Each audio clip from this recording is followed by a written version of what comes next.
One brother cursed the world that gave him nothing. The other, born a mere breath later, found everything within the exact same dust. An impossible claim, you might think. Yet Kael stood on the precipice of a shimmering new world, built from the very despair that had consumed his brother decades ago. His hands, though calloused, bore the faint, shared scar of their beginning. As the old village crumbled beneath Renzo's bitter gaze, Kael's towering achievement mocked the twin he could not save, a monument of what could have been for them both. But this story begins long before that moment. It started with two boys, born into the harsh light of a forgotten dawn, sharing everything but their choices. Renzo and Kael, twins bound by the thread of fate, grew up in the shadow of the forsaken settlement of Oakhaven, where every sunrise brought the same stark promise of struggle. Their hands, small and quickly scarred, knew the bite of the cold earth and the sting of empty bellies. Yet their bond was an unbreakable shield against the world's indifference. Nights were spent huddled together, dreaming of futures that seemed impossibly distant, whispered under the drumming of rain on their thin roof. Their only escape was the dusty collection of forgotten scrolls and discarded books found in the village's broken-down library, gifted to them by an old, quiet scholar. But as they grew, so did the weight of Oakhaven's reality. The tales of distant lands and grand achievements began to feel like cruel jests against their unchanging lives. One harsh winter, a storm ripped through Oakhaven, collapsing the old town hall, and with it, much of the brothers' remaining hope. They were 16. The wind howled through their tattered home as Renzo stared at the flickering embers, his gaze empty, full of a growing, quiet rage. He muttered, his voice hoarse, "It's all useless. This world, it wants us to fail." But Kael, though equally shaken, turned not to the embers, but to one of their treasured scrolls. He began to sketch furiously, a small troubled frown on his brow. He murmured to himself, but why did it fall? What held it up before? That night, the single unsaid question separated them more profoundly than any distance could. Renzo focused on what was lost. Kael sought why it was lost. The next morning, amidst the wreckage, a venerable old craftsman, Master Hiroki, arrived, surveying the damage with a thoughtful, sorrowful expression. Master Hiroki looked at the twins, his wise eyes lingering on Kael's sketches. He said, "The world breaks what is weak, but it also reveals the nature of strength. One must study the gap." Renzo scoffed, turning away from the master. What gap? Only emptiness. But Kael's eyes widened, a flicker of understanding lighting his gaze. The gap between broken and whole. This was the unspoken fork in their identical road.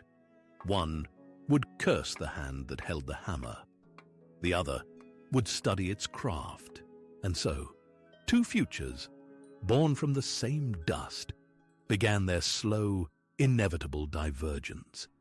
Each step they took would echo this subtle, profound choice. Years passed. Renzo remained in Oakhaven, watching its decay, his heart hardening with each passing day. He saw only the world's injustices. He would often rail, his voice raspy with resentment. "They talk of hard work, but the ground here yields nothing but broken promises.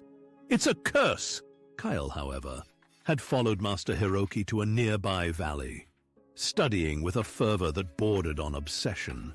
His journal became his constant companion, filled with observations. He learned about timber stress, water flow, and soil composition.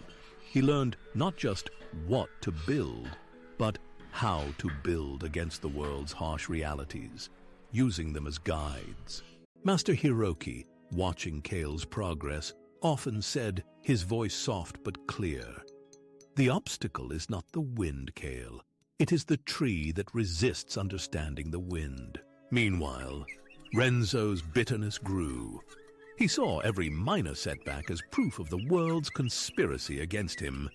His face became etched with permanent discontent. Kael, conversely, saw challenges as puzzles. A collapsed bridge meant studying river currents, adapting, building stronger. He learned to read the gaps in nature's design. Renzo sought solidarity in shared misery, finding others who also blamed the system, the powerful, the unfairness. Their voices intertwined into a chorus of resentment. Kael, by contrast, sought solutions. He gathered those who saw possibilities in the wreckage, transforming problems into collective projects, building with quiet determination.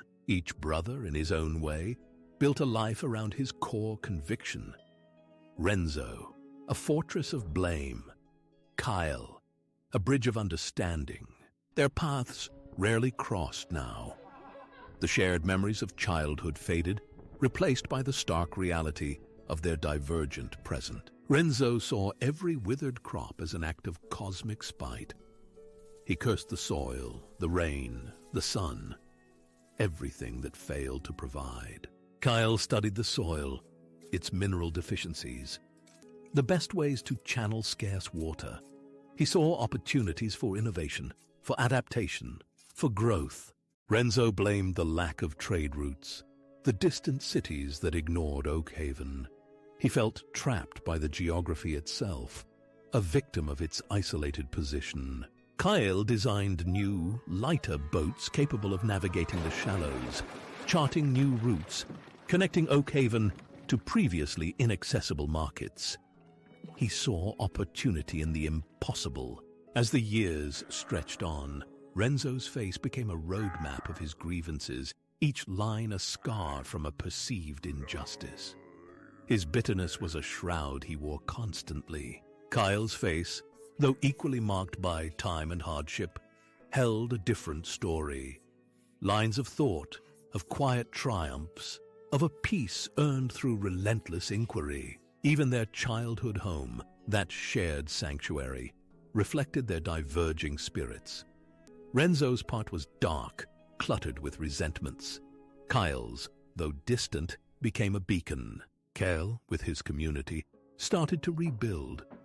Not just structures, but the very spirit of the Forgotten Lands, applying his lessons to every aspect of life. He would tell the children, "The broken timber isn't a failure, it's a lesson. Look closely at how it broke, and you'll find the secret to building it stronger." Renzo, hearing tales of Kael's success, dismissed them as mere luck, or perhaps a betrayal of their shared suffering. He felt a sharp pang of jealousy. Kael, meanwhile, found his greatest joy in the quiet satisfaction of a problem understood, a solution discovered, a community thriving. His journal was his testament. As the years turned into decades, the toll of their choices became starkly visible. Renzo's spirit, once vibrant, had withered like a neglected vine. Kael, though aged, possessed an inner light, a vitality that came from a life well lived, a purpose found and fulfilled. His wisdom radiated. The gap between them was now an abyss, not of physical distance, but of inner landscape. One built of resentment, the other of understanding. A great storm gathered once more over Oakhaven, larger and more ferocious than the one decades ago. It promised to erase what little remained. Renzo watched from his window, a grim satisfaction on his face. He muttered, "Let it all fall. It's what this world deserves for its cruelty." Kael, in his thriving settlement, mobilized his people. Every structure he had built was a testament to studying the gaps, understanding the wind, respecting the water. The storm hit with unparalleled fury, a monstrous force of nature that tore through the land, sparing nothing in its path. Two identical brothers, two utterly different preparations. In Oakhaven, The remaining buildings succumbed, their foundations weakened by generations of neglect, echoing Renzo's own internal collapse. He watched, numb with vindication. In Kael's valley, the innovative architecture held firm. Engineered against the very forces that destroyed Oakhaven, it stood as a monument to understanding. When the storm finally passed, leaving only a lingering chill, Oakhaven was but a memory. Renzo's world, finally, had been utterly destroyed. Kael's village, though scarred, began the work of recovery with a resilience born from foresight and careful planning. Life, vibrant and unyielding, bloomed anew. Renzo, broken and alone, succumbed to the harsh aftermath, his spirit finally extinguished by the very world he had spent his life blaming. Kael, surrounded by the fruits of his lifelong dedication, lived out his days as a revered elder. His wisdom sought by many, his legacy a testament to transformation. The dust of their shared beginning settled, revealing two distinct endings.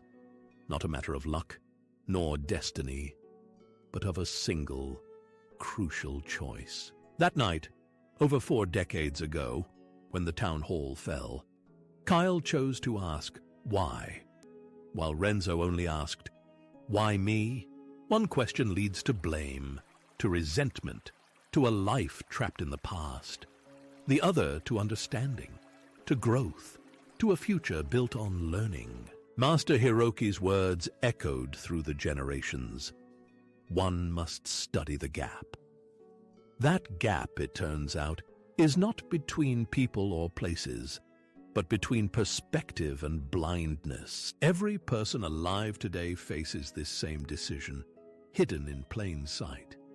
Not in grand pronouncements, but in the quiet reactions to daily struggles. Do you curse the dust that falls around you, or do you study its composition, seeking to understand its nature, and perhaps to build anew from its very essence? This tale of Renzo and Kael reminds us that our story isn't written for us, but by the questions we choose to ask.